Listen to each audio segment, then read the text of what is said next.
নমস্কার, আমি ইঞ্জল চক্রবর্তী।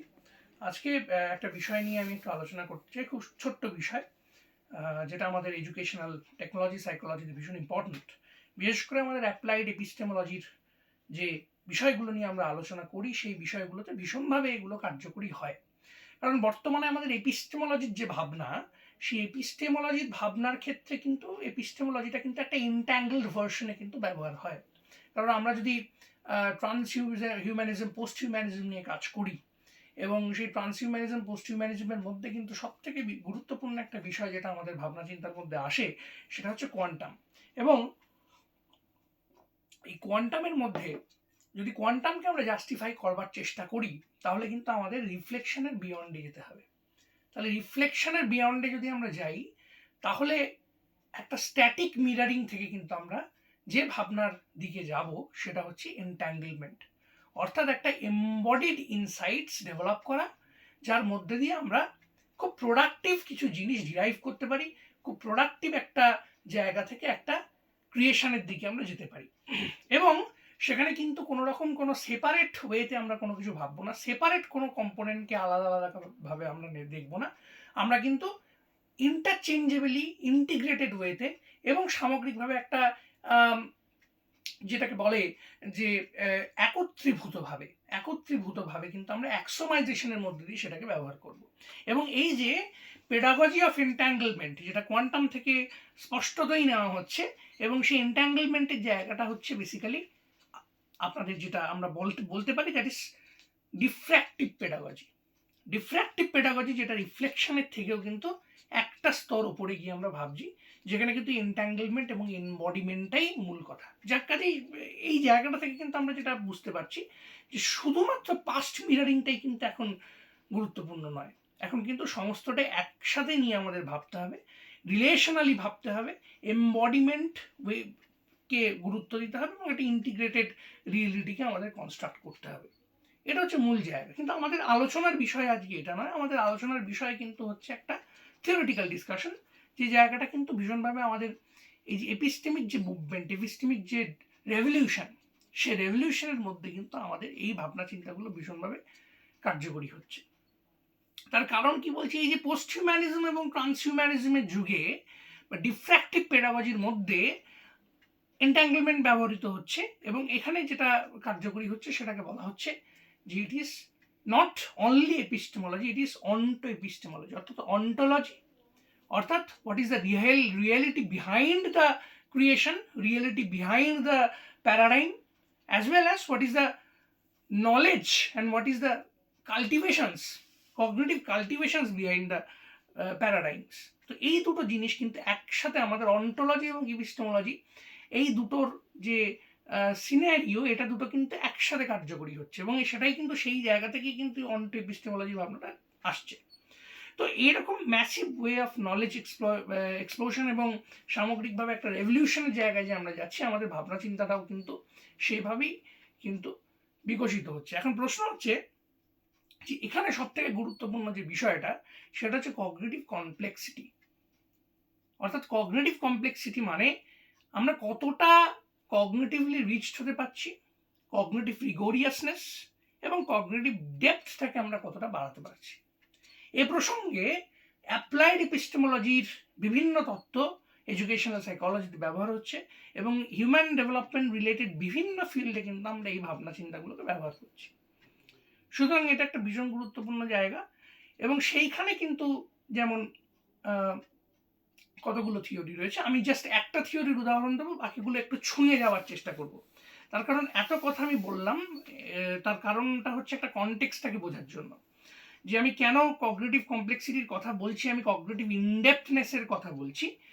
তার কারণ হচ্ছে এই জিনিসগুলো, যে টেকনোলজিক্যাল রেভলিউশন, গ্লোবালাইজেশন, সিনথেসাইজিং মাইন্ড, এবং আমরা হাওয়ার্ড গার্ডনারের সিনথেসাইজিং আউটলুক, যেটা সিনথেসাইজিং মাইন্ড আমি বললাম, সেখানেও কিন্তু এই যে এনট্যাঙ্গলমেন্টের ভূমিকাটা, যেটা কোয়ান্টামের মধ্যে দিয়ে, ইনোভেটিভ ফেমিনিস্ট থিওরির মধ্যে দিয়ে, as well as post humanism and trans হিউম্যানিজমের মধ্যে দিয়ে আমি জাস্টিফাই করতে পারি।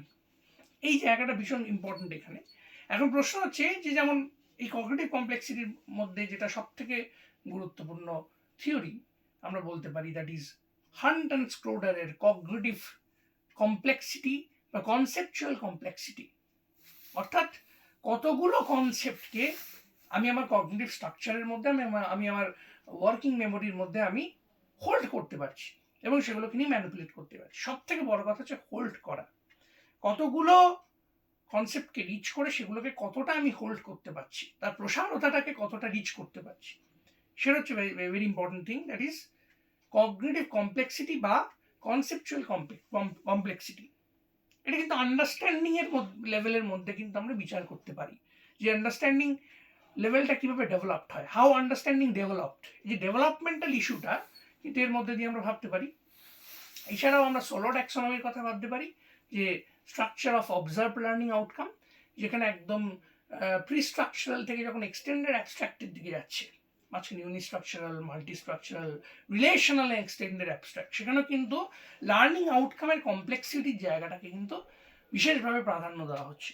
একইভাবে আমরা যদি উইলিয়াম পেরির যদি থিওরিটা দেখি, যে সেখানে কগনিটিভ অ্যান্ড এথিক্যাল ডেভেলপমেন্টে, সেখানেও কিন্তু কগনিটিভ কমপ্লেক্সিটির কিন্তু একটা ভীষণ গুরুত্ব রয়েছে।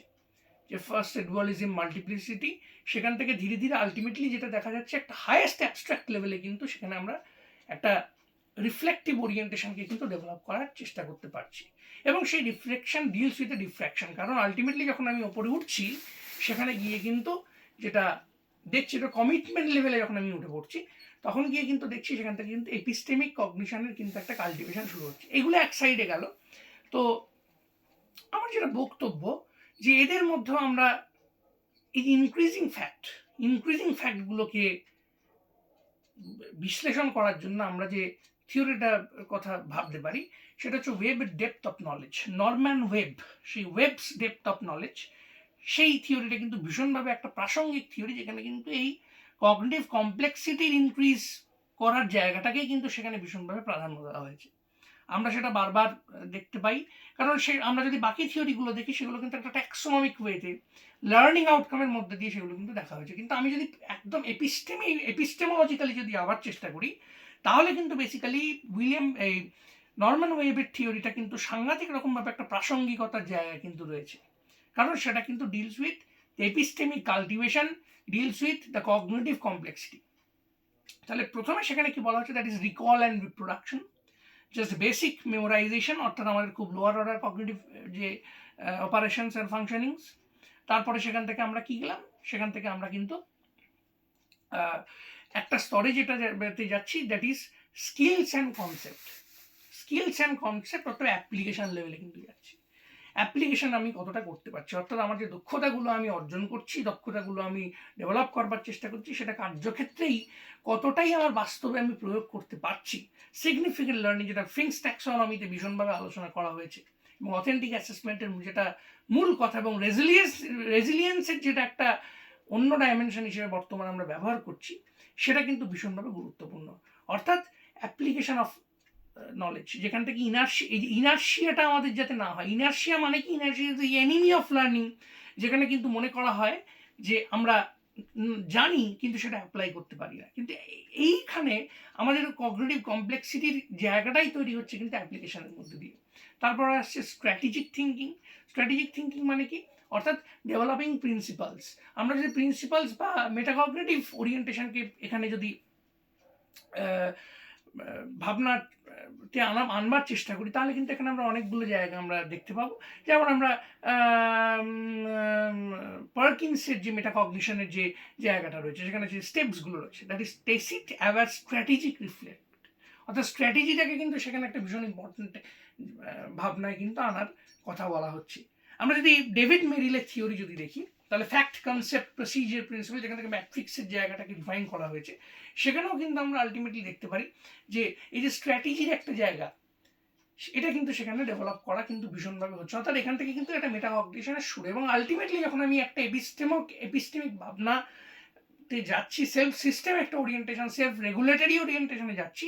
অর্থাৎ সেলফ রেগুলেটরি ওরিয়েন্টেশনে যাওয়া মানেই এবিলিটি টু থিঙ্ক অ্যাবস্ট্রাক্টলি, অর্থাৎ আমি কতটা প্রপারলি অ্যাবস্ট্রাক্টনেসকে রিচ